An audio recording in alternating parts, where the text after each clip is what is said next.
to go? Harvey.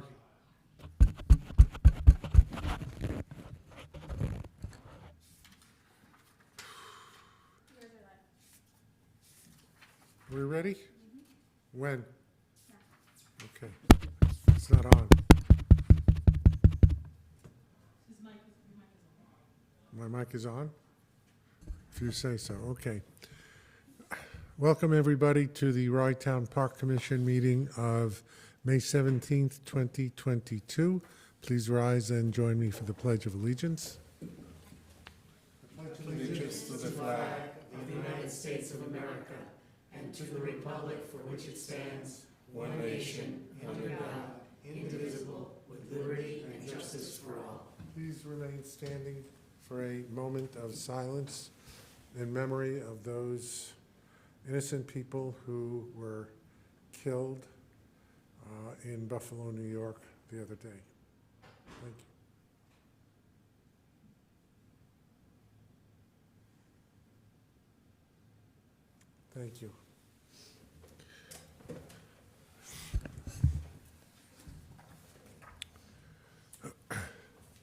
Debbie, please call the roll. Commissioner Lindsay Jackson. Here. Commissioner Louis Marino. Here. Commissioner Jason Klein. Here. Acting Commissioner Harvey Geller. Here. President Zuckerman. Here. Welcome. Mr. Geller is sitting in for the mayor of the city of Rye, Josh Cohn. The city has a special meeting this evening, and he and Emily will not be able to attend this evening's Park Commission meeting. Do we have any public comment on non-agenda items? If not, upcoming park events. May 21st is our annual community conversation. We have a flyer. Can the public see that flyer, Debbie? Yes. Okay. It's at 10 a.m. to noon. The flyer says under the pavilions, but actually it's on the deck of the Barley Beach House. It's an opportunity for residents and non-residents to talk to the commissioners, ask questions, voice your opinions, both positive and negative, learn about our capital projects, and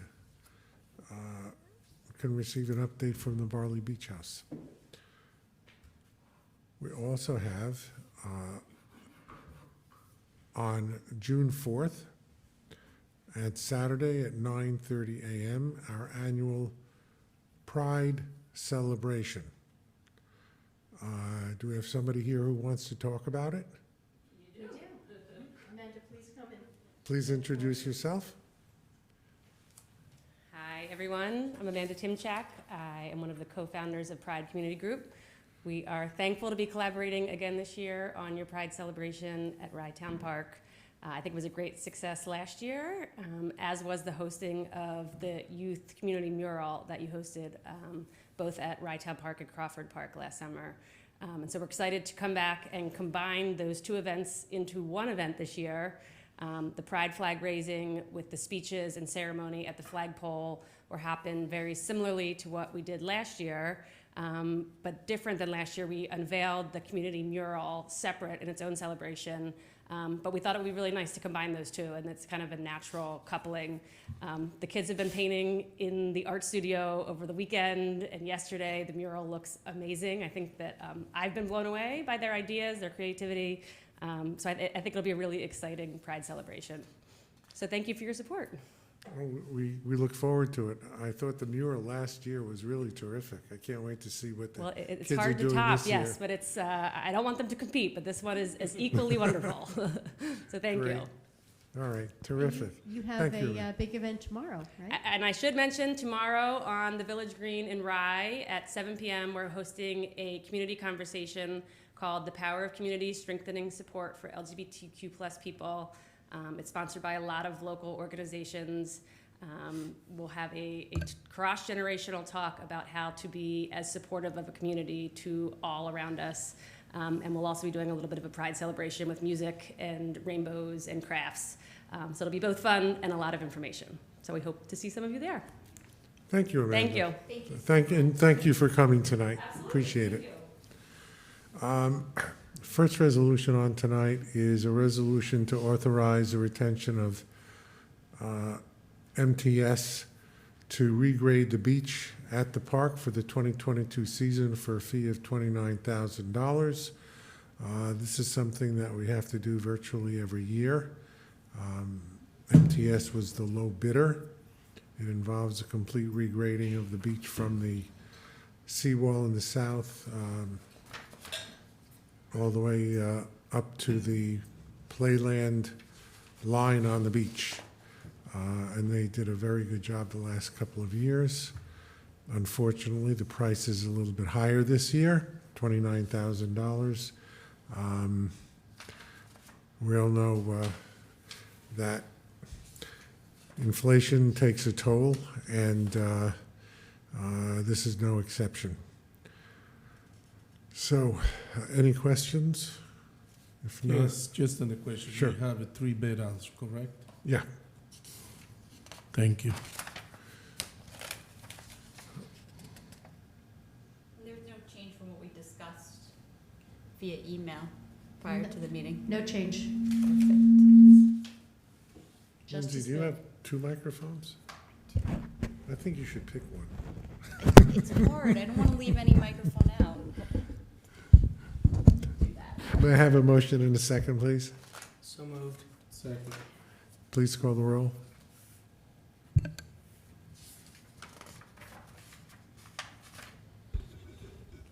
Commissioner Jackson, Yes. Commissioner Marino, Yes.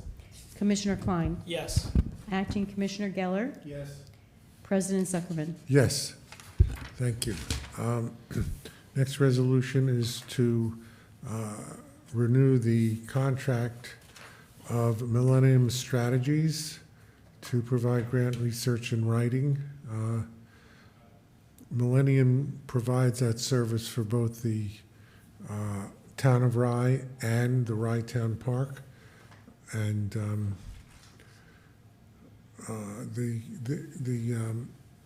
the amount is basically split between the two. Debbie, do you want to just say briefly what they've done for us?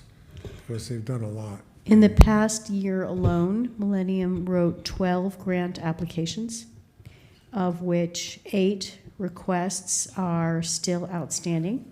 And they are about to embark on another, by my count, 5 or 6. We have, at this point, 1 grant worth over close to $18,000 that has come in as a result of their work. And they also worked with us very closely on our hazard mitigation grants, our FEMA grants as well. So they're a lot of bang for the buck. Thank you. The monthly retainer is $1,800, and it's split 50-50, $900 for the Rye Town Park Commission and $900 for the town of Rye. Are there any questions or comments? If not, motion in a second, please. I'll make the motion. I'll give you a second. Debbie, please call the roll. Commissioner Jackson, Yes. Commissioner Marino, Yes. Commissioner Klein, Yes. Acting Commissioner Geller, Yes. President Zuckerman. Yes. Next up is a report from the Barley Beach House via Zoom. So, Chris, would you like me to play the video first? Yeah, you can play the video first. We could start there.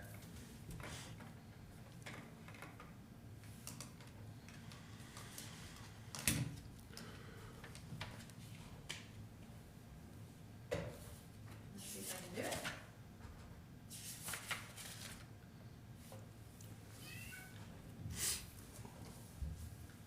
Will the people on Zoom be able to see Yes.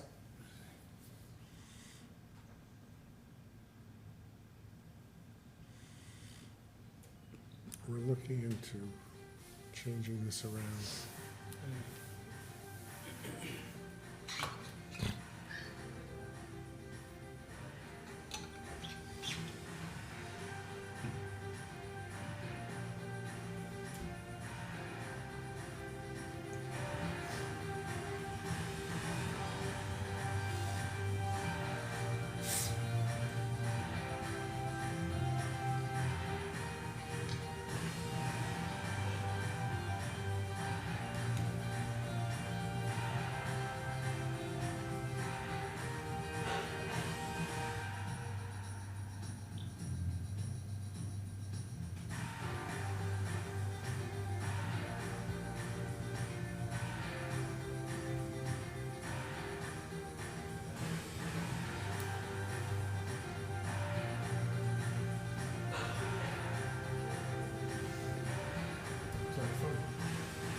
Hello?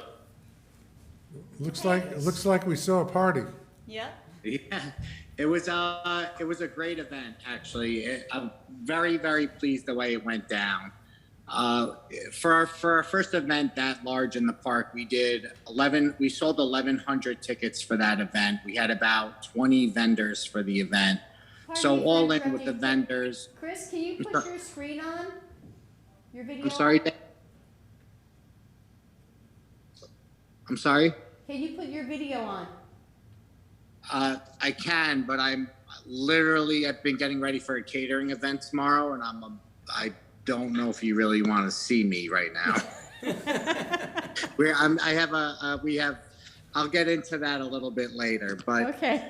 so for our first event that we did in the park with you guys, I'm very pleased the way it went over. I think that we got a lot of positive feedback, and I think it went over great, and you guys did a great job helping us. Everybody in the park was really good to us and helping us get the vendors in and out and set up. So I really appreciate that. So thank you very much for that.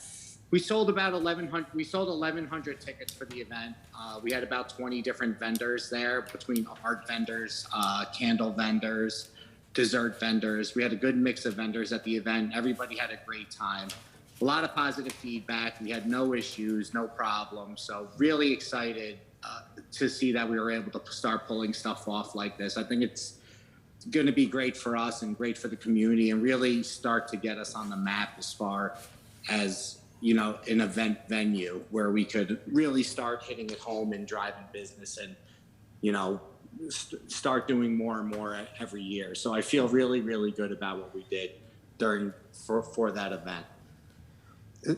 Besides that event, just the Barley Beach House itself, I have to say, honestly, I feel like we're in really, really good shape this year. I feel great about coming into this season, after being open all winter and getting the store ready and taking care of the store and keeping up with the maintenance of the store and everything, where, I don't have any doubt that we're going to run through this season, like a train. We're booked up with parties in June from Thursday to Sunday every month, every Thursday, Friday, Saturday, Sunday in June as of right now. And we're starting to see good weather, and we have staff that's coming back for us that's been with us 1 or 2 years already now. We have, seasoned managers, and we're looking like we're going to be in really good shape this year. So we're just trying to continue to look forward, and our first event is under our belt, and I think it was probably going to be one of our larger ones for this year. So we're looking for our next event. It's going to be June 5th. It's going to be our FDNY fundraiser. We're going to start hitting the roads. After this week, we're going to start hitting all the firehouses and the police departments and trying to rally up the event and get people into the park to support the fundraiser and just kind of go from there. Sounds great. I'm really happy that you're turning the corner. It's been a difficult 2 years with COVID, and Yeah, we're all looking forward to a successful year, for you, for the beach, and everybody in general. Yeah, myself personally, I'm very excited for this year. I think that we have a lot of stuff going on, and I'm just excited to get it going and happy to see people back out again. And I think it's going to be a good year for us just in general. Great. Chris, oh, sorry. No, go ahead. I just wanted to congratulate you on a successful event. I was so disappointed. I was actually had it marked in my calendar since you guys first mentioned it, I think in January. Unfortunately, I had a family obligation, so I had to miss it. I apologize, but I'm very excited to see the park being used, crowds enjoying it, and a very successful event. So thank you so much. Absolutely, and thank you guys again too, because like I said, you guys did a great job. But everybody in the park that was working that day did a good job with us. We had a lot of vendors coming in and out with their cars and setting up tents and bringing stuff in. So it was a huge help for you, with you guys being there and helping us push along the event and making it a success. So I can't say thank you enough to you guys. Like Russ and everybody that works, in the park really kind of helped us out that day and just kind of move along the event. We had no problems, no issues. So very, very pleased with the way everything went down. And like I was saying before, besides the event, aside with the event, we're booked up. We're getting booked up with parties now, and people are calling us, and we're taking on a lot of off-site catering events this year too, which in the previous years where it's either they didn't exist or were too difficult for us to do.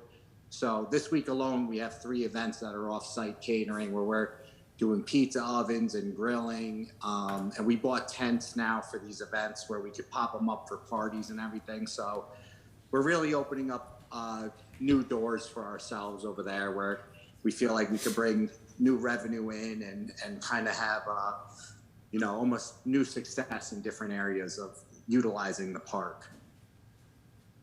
Well, your success is our success, and vice versa. So we're really happy that it's going so well.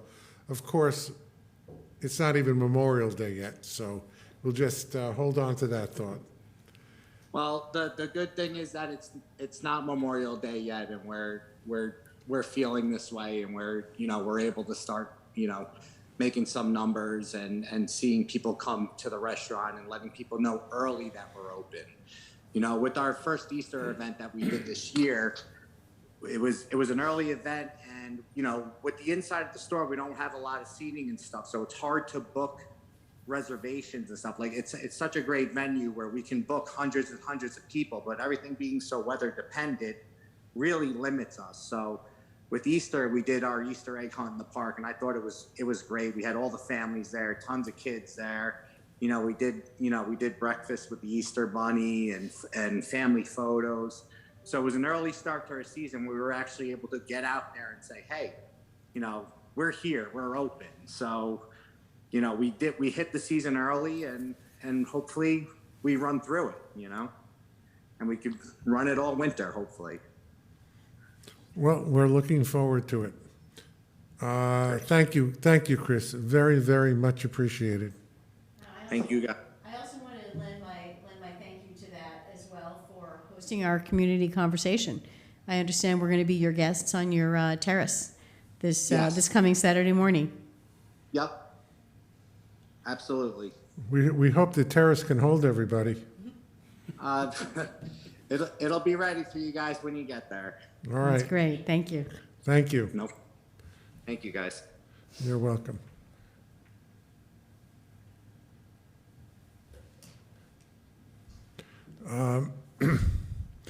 I'd like to go back. We skipped one item, the adoption of the minutes from April 19th, 2022. If there are no additions or corrections, may I have a motion and a second to accept the minutes? I'll make the motion. Second. All in favor? Aye. Thank you. Parking rates. I got an email from Josh today agreeing that we should maintain the current rates for this season, but that we should continue to look at the possibility of increasing the non-resident rates for the 2023 season and to overcome difficulties that we have with registering our residents.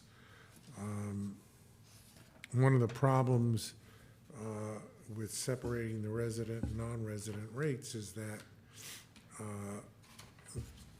aside from the permits where there's no problem, there are many residents who are reluctant to go through the process of registering so that they could get the resident rate. But we're going to continue to look into that. Harvey, you're representing Josh. Do you have any comment on that? No, Josh is comfortable with obviously continuing the rates. The question I would have is, do you make accommodation for online registry? Would that be something that's feasible? All of the registration is online. Okay. My bad. Pardon me? I said my bad.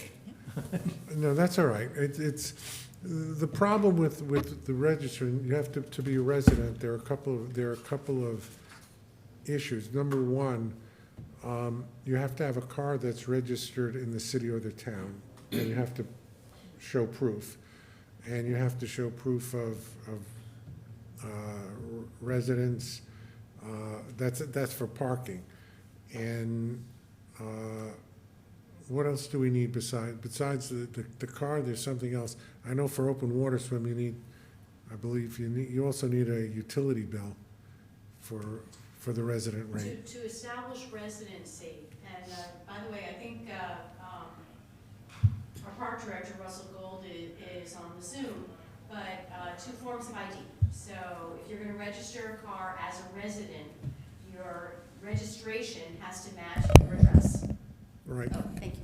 That will be your driver's license, right? Driver's license. Yeah. Correct. It's very easy to figure out if you are or not. There are 2 No, forms. but I think they're talking about they have to go through this process ahead of time prior to coming to the park. Well, that's true. There's no way the computer is going to know that the person is a resident and is entitled to the special resident rates if they're not already in the system. Right. So in fact, I have the flow up on the screen right now. So the process for putting somebody in as a resident, they have to go into the permit portal, which is online, and register their license plates, upload their ID and vehicle registration.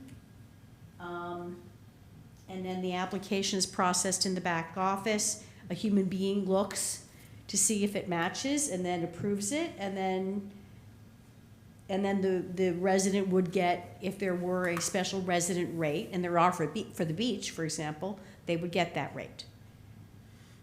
For the beach, it's different because you don't have to have a vehicle. So you can show Correct. proof by going to the beach. You can show your license or a Con Ed bill or something like that.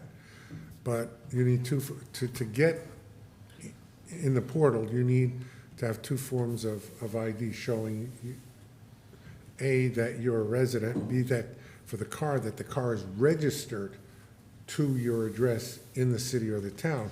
Because we have some people who may live in the jurisdiction, but their car happens to be registered in Vermont for obvious reasons.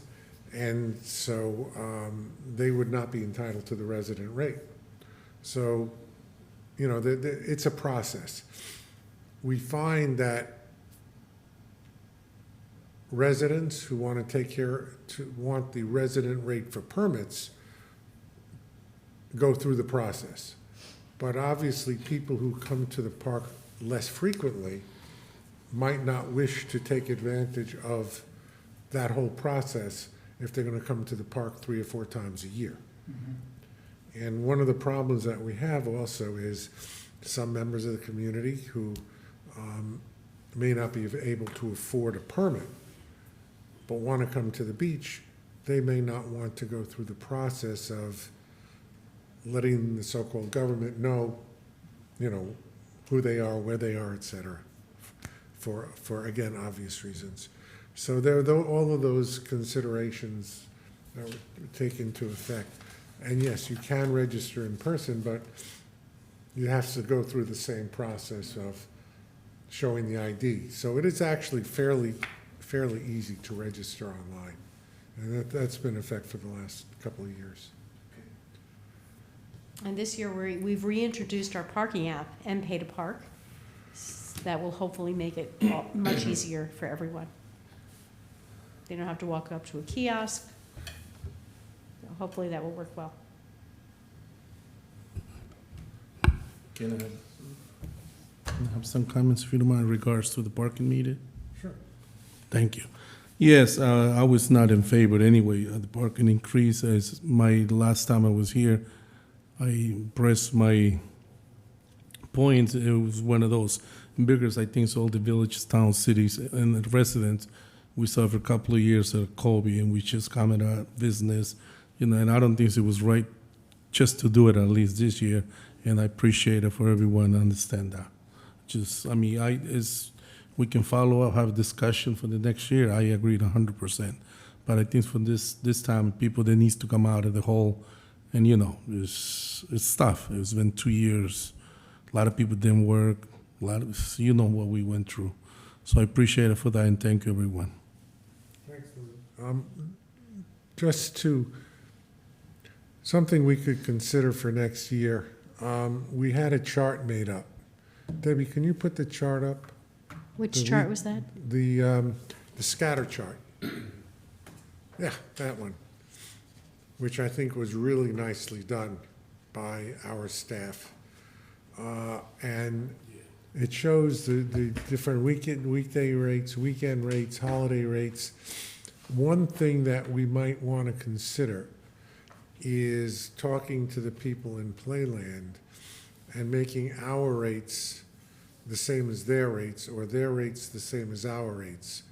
Because people who, for example, if our rates are much more expensive than Playland's, people will park at Playland, pay them, come to our beach, use our beach, and we won't get the revenue from the parking. And it'll work the other way around. So something that we did in fact have a meeting a number of weeks ago with the people from Playland Standard Amusements, and we brought that up. They did change their rates somewhat, but that's something else we could look into. Since the parking lots are virtually adjoining, they should probably have basically the same rates. And we could talk to them about that for next year. I don't believe they have I don't believe they have seasonal rates, correct? They don't have seasonal Not for permits. parking, no. So, that's something. And if you look at the chart, the rates for Rye Town Park are higher than virtually any other community nearby for every category, except we're a little bit lower than Playland for weekday rates, but we're higher than the other nearby communities, such as Harbor Island Park, or Glen Island Park, or Hudson Park. We are lower than the beaches in Greenwich. Greenwich beaches are far more expensive than we are, but they're usually limited also to residents. They're non-resident. I don't know exactly how they work non-residents, but their rates are much higher. But we really need to be comparing our rates to the surrounding communities. And that's something that we'll look into. We'll look into the possibility of what we're doing with the 2-hour rates. I believe, keeping in mind that I believe Barley Beach House is very much in favor of the 2-hour rates, so that people can come to have a meal and leave rather than paying all-day rates. But all of those things can be examined and re-examined. we have several months in which to do it. So, any other comments? I'd have just Go ahead. one or two other comments. One is just knowing the county the way I know the county. I think that's kind of a blended rate that you're seeing on the county, because there's a discount if you have a park pass, park pass, non-park pass, but which most people don't. And the other thing, I just wonder whether, at community events, or we could advertise it, whether we could possibly have the ability to help people get registered as residents. In other words, we could set up a table Yeah. and with park attendants to say, residents register here, or, Yeah, something like that, Well, just that's- to help. We could have a tablet in the park. Yeah, just something to Yeah. help people get registered, because I think a lot of people might find it, I mean, we know it's probably an easy process, but they might find it onerous at home. Whereas if they're coming to the park and they say, all right, well, I have my ID, and we can say, hey, let's help you get registered. Once they're registered, then they don't have to do that again. It might encourage more visitation by them. mm-hmm. Do we have any sort of social media campaign so that people know, sort of posting on our Facebook page with the link to register and? Well, the process that I showed you just now, Yeah. we were talking about registration if the non-resident rates are adopted. If they're not, then they're the same. Okay. So the social media campaign might be to sell more permits, but we're selling a lot of permits. Okay. Well, we could still push that out, and do that.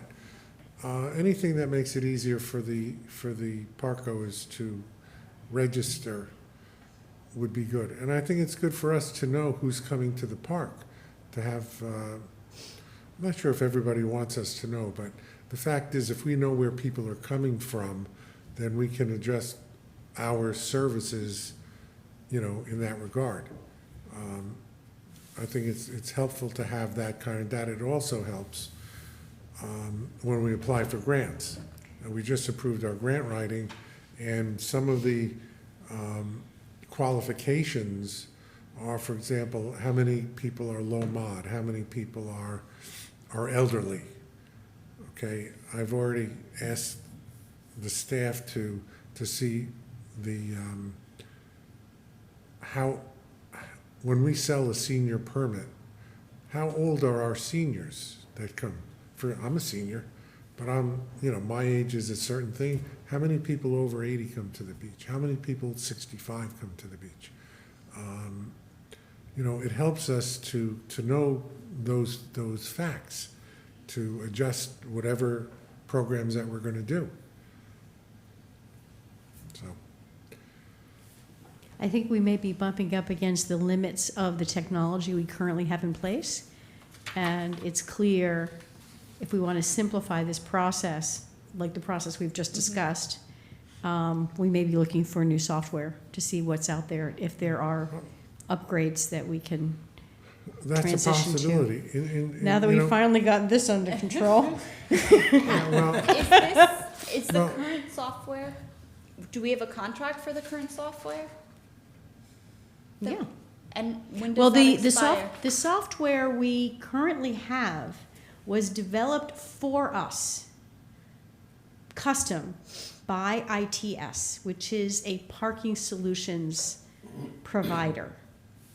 One of the remarkable things about the technology they brought is it's basically parking enforcement technology that they wrote code in order to match what we needed it to do, which is we needed a permit portal. We needed a parking app. We wanted to be able to sell beach admission tickets without having a person walk up to a kiosk and pay money, and they integrated that onto the parking app. So So those are things that yeah. they did for us, but it's a contract with ITS. So if they are able to do it through our app, this is not just limited to permit holders. This is for a day pass as well. Yes. Okay, And, so and I, it also syncs with our parking kiosks. I think it would be helpful, like I said, just to share it on, and I'd be happy to help and share the link and some of the information on the local, you know, I know there's a Rye Neck Moms, I'm sure there's one for Rye Brook and Port Chester. This way people see it and, you know, it clicks that if they're going to go and they happen to be a resident, they should register online and get the resident rate for You the mean- beach admission. Sure. Yeah, as Josh wrote in his email, quote, how we might distinguish our residents more easily. Okay, that's what we want to do, because Debbie's gone through this process, and how do we make it easier for people to do this? Debbie alluded to the fact that maybe the software can't handle it. I mean, there might be a better way, there might be a better software that we could use. Or they could, with this software now is 3 or 4 years old, so maybe they could modify it. There are a lot of advances. You know, like we do everything on Zoom now, we couldn't do that 3 years ago. So, you know, we're looking at it. That's the whole idea. We'll look into it. Okay. Anybody have any question about the management report? If not, our next meeting is June 21st. Our community conversation is May 21st, which is Saturday. And with that announcement, may I have a motion to adjourn? I'll make the motion. I second it. All in favor? Aye. Aye. Thank you. Thank you.